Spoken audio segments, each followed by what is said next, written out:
Hello friends, ഇന്ന് ഞങ്ങൾ പോകുന്നത് മലമേൽ അമ്പലത്തിലാണ്. ഞാനും ബേബിയും ഹസ്ബൻഡുമായിട്ടാണ് പോകുന്നത്. അവിടെ ടൂറിസ്റ്റ് ഇതായിട്ടുള്ള സ്ഥലമാണല്ലോ, അപ്പോൾ പിന്നെ അവിടെ ഒന്ന് സ്പെൻഡ് ചെയ്ത് അമ്പലത്തിലും കയറി തൊഴുതിട്ട് വരാമെന്ന് വിചാരിച്ചിട്ടാണ് പോകുന്നത്. ബേബി ആൾ ഹാപ്പിയാണ്, ആൾ ഓക്കെ എന്ന് അറിഞ്ഞിട്ട് ഞങ്ങൾ എവിടെയെങ്കിലും പോകാൻ ഇറങ്ങാറുള്ളൂ. ആൾക്ക് ഭയങ്കര ഇഷ്ടമാണ് യാത്രയൊക്കെ ചെയ്യുന്നത്, ഭയങ്കര ഹാപ്പിയാണ് എവിടെയെങ്കിലും പോകുമ്പോഴും. അങ്ങനെ ഞങ്ങളുടെ സ്ഥലത്തു നിന്നൊരു 20 മിനിറ്റ് യാത്ര മലമേൽ അമ്പലത്തിൽ. ആൾ ഭയങ്കര ഹാപ്പിയായി കണ്ടല്ലേ ചിരിച്ചിരിക്കുന്നു.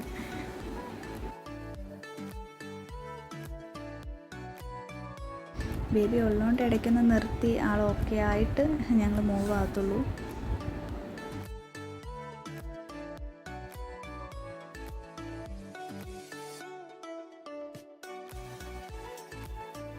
അവിടെ എത്തി കുറച്ച് നടക്കമുണ്ട് കേട്ടോ മുകളിലോട്ട്.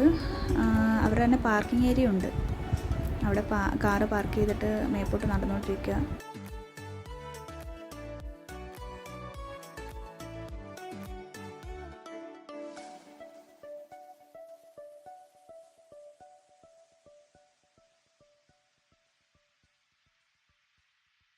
കയറി പോകുന്നതിന് തൊട്ടടുത്ത് തന്നെയാണ് അമ്പലം.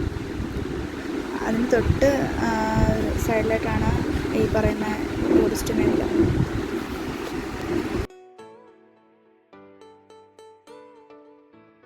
അവിടെ നിന്ന് കുറച്ച് ഫോട്ടോസൊക്കെ എടുത്ത് ബേബിയും കൊണ്ട് ഞങ്ങൾ പയ്യെ മൂവായി. കണ്ടില്ലേ വ്യൂ? നല്ല ഭംഗിയാണ് അവിടെ കാണാൻ വേണ്ടിയിട്ട്. ഈവനിങ് ഒക്കെ സ്പെൻഡ് ചെയ്യാൻ പറ്റിയ നല്ല അടിപൊളി ഒരു സ്പോട്ടാണ്. ഫാമിലിയായിട്ടൊക്കെ വന്നു കഴിഞ്ഞാൽ കുറേ ടൈം അവിടെ സ്പെൻഡ് ചെയ്യാൻ പറ്റും. ഏകദേശം 8 മണി വരെ ഉണ്ടെന്നാണ് ഞങ്ങളവിടെ ചോദിച്ചപ്പം പറഞ്ഞത്.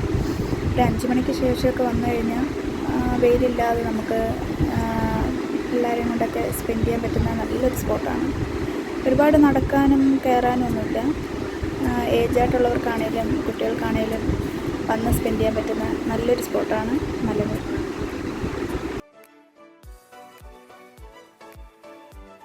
ഞങ്ങൾക്ക് അറിയത്തില്ലായിരുന്നു കറക്റ്റ് ടൈമൊക്കെ, അപ്പം കുറച്ച് നേരത്തെ പോയതുകൊണ്ട് തന്നെ ഞങ്ങൾക്ക് അവിടെ കുറേ നേരം സ്പെൻഡ് ചെയ്യാനും പറ്റി.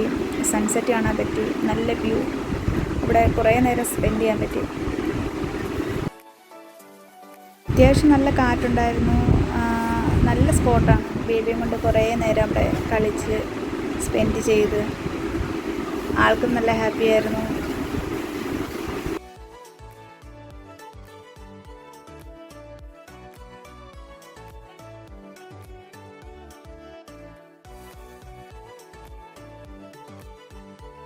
നിങ്ങൾ വന്നിട്ടില്ലെങ്കിൽ ഇവിടെ വരണം കേട്ടോ. നല്ലൊരു സ്പോട്ടാണ്. കണ്ടിട്ടില്ലാത്തവർക്ക് വന്ന് കാണാൻ പറ്റുന്ന, സ്പെൻഡ് ചെയ്യാൻ പറ്റുന്ന നല്ല സ്പോട്ടാണ്.